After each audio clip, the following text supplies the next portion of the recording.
Today's WNEM TV5 Morning Extra is brought to you by Roof Max of Midland. Thanks so much for joining us live for TV5 Morning Extra. I'm Christine Winter. And I'm Lauren Piesco. First Alert meteorologist Matthew Mondro is tracking the latest with breezy conditions in our forecast.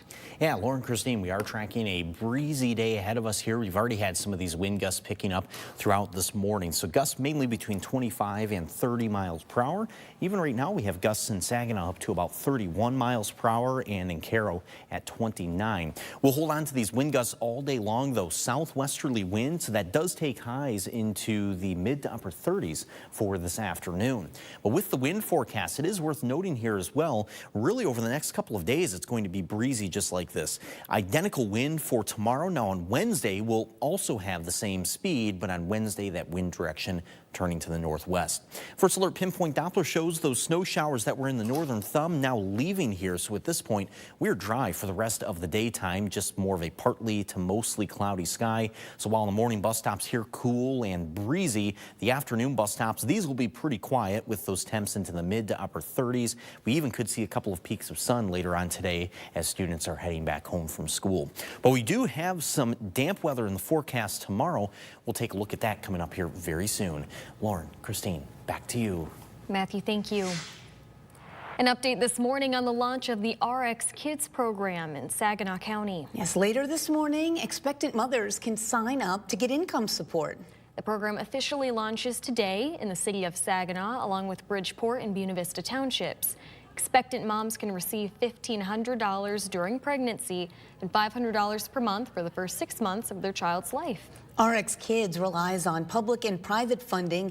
Here in mid-Michigan, it's already active and successful in Flint, along with Gladwin, Clare, and Roscommon counties. Registration is now open, will be open in about 2 hours for Saginaw County. That opens at 9 o'clock this morning. To sign up, just go to the hot link section on our website, WNEM.com. In Genesee County, the Davison Township Board of Trustees will look at some important issues when it hosts its regular meeting tonight.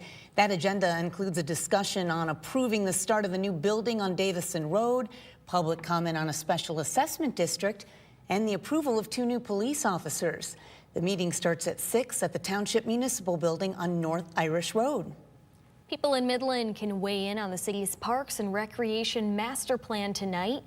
The plan takes a deep dive into the city's current recreation opportunities, highlights community feedback, and outlines a 5-year plan for enhancing our parks, facilities, and programs. Public input will be at 7 o'clock tonight at City Hall on West Ellsworth Street, and that's during the regular City Council meeting. A citywide meeting in Saginaw is set to take place this week to look at the future of the water tower. Leaders will meet at that water treatment plant to hear updates on the project there and talk about the past, present, and future for the treatment plant. The meeting will also allow you to go on a brief tour of the filter gallery inside. Wednesday's meeting starts at 5:30 p.m. on Ezra Russ Drive. It's just beautiful to see someone who can't even look you in the eye to having their own apartment.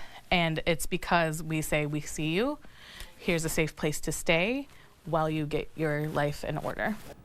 A new shelter in Owasso is offering those in need a warm, safe place to sleep. Hope Works Mid-Michigan is teaming up with Christ Episcopal Church to offer an overnight shelter at the church on Goodhue Street. It can house up to 20 people with separate sleeping rooms for men and women. But it's not just a safe place to sleep. The shelter also connects people with resources to get back on their feet.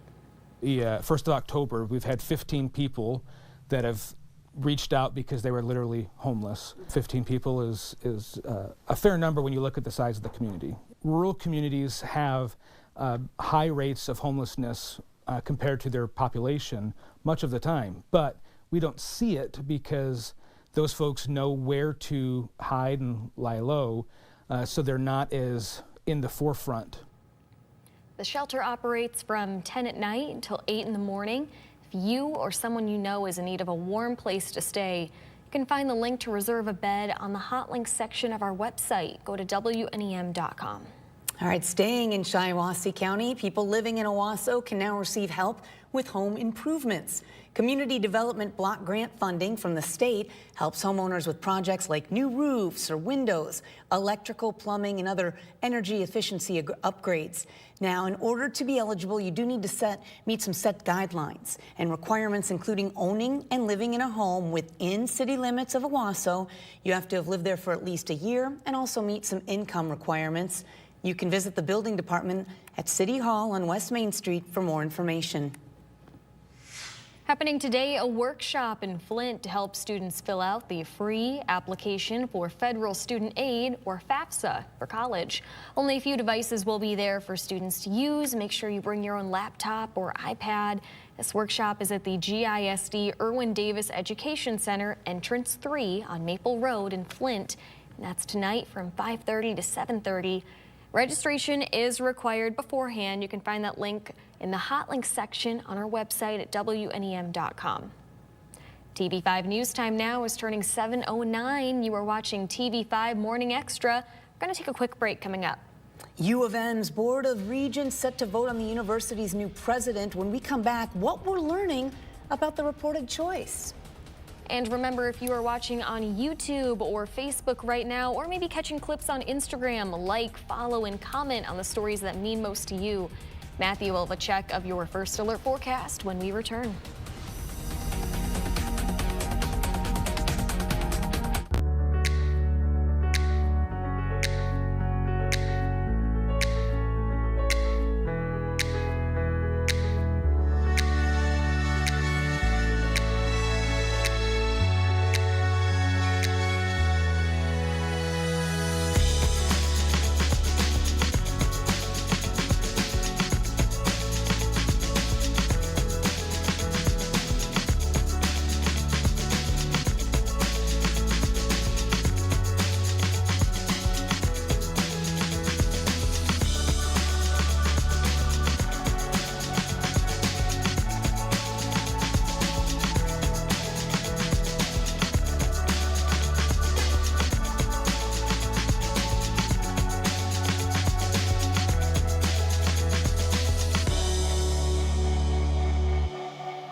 And going into this Monday, we are tracking a breezy day ahead of us here. We've already had some wind this morning, too. Some of those wind gusts today will reach 25 to 30 miles per hour. This morning, we've seen this a little bit in Birch Run with the I-75 camera there. You can see the camera actually shaking around just a little bit because of that wind. It's pretty much just a sign of what's going to continue for today. Even right now, Saginaw is still reporting gusts of about 31 miles per hour and then 29 miles per hour in Caro.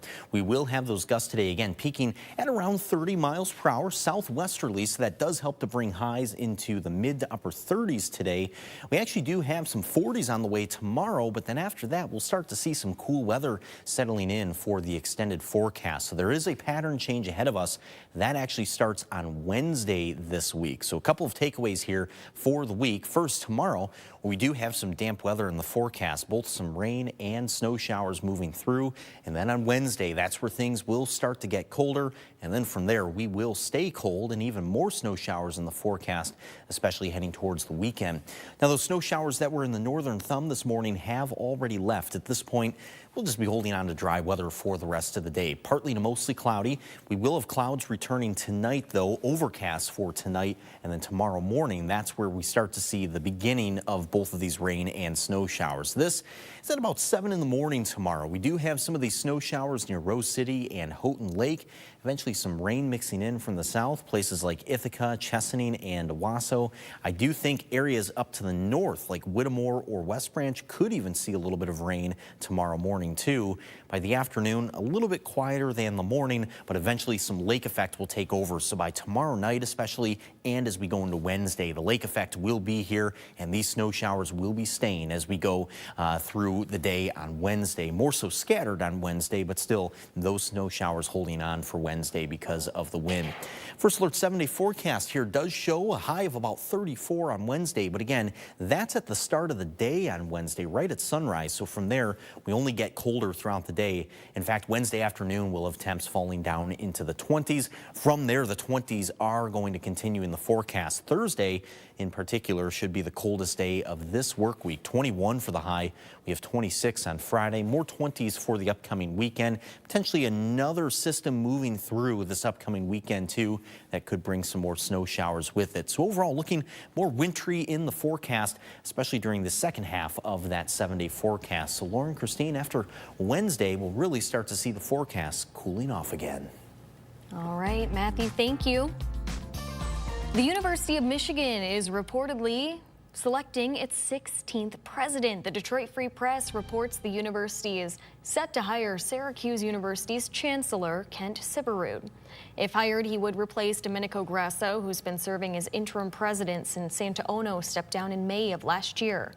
The school's Board of Regents meets today at 1 o'clock. That meeting will be live streamed. If you'd like to tune in, make sure you stay with TV5 for updates. All right, the world will be watching Michigan as the Detroit Auto Show rolls into the former Cobo Center, now known as Huntington Place. Some of the newest models from the world's top automakers will be on display there, as well as new tech demonstrations, an exhibit of modified cars, plus a 5K race. The Detroit Auto Show opens to the public this coming Saturday and runs through Sunday, January 25th. Adult tickets are $25, $15 for seniors.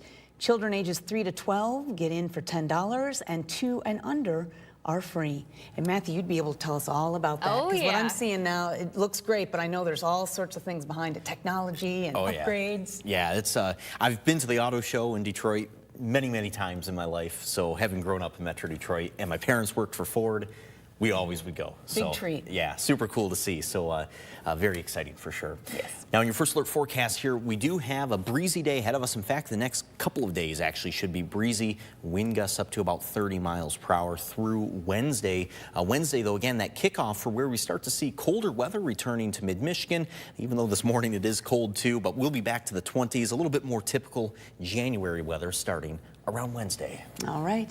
Thanks so much for joining us live for TV5 Morning Extra. Make sure to join us back here for TV5 News at 9. We'll see you then.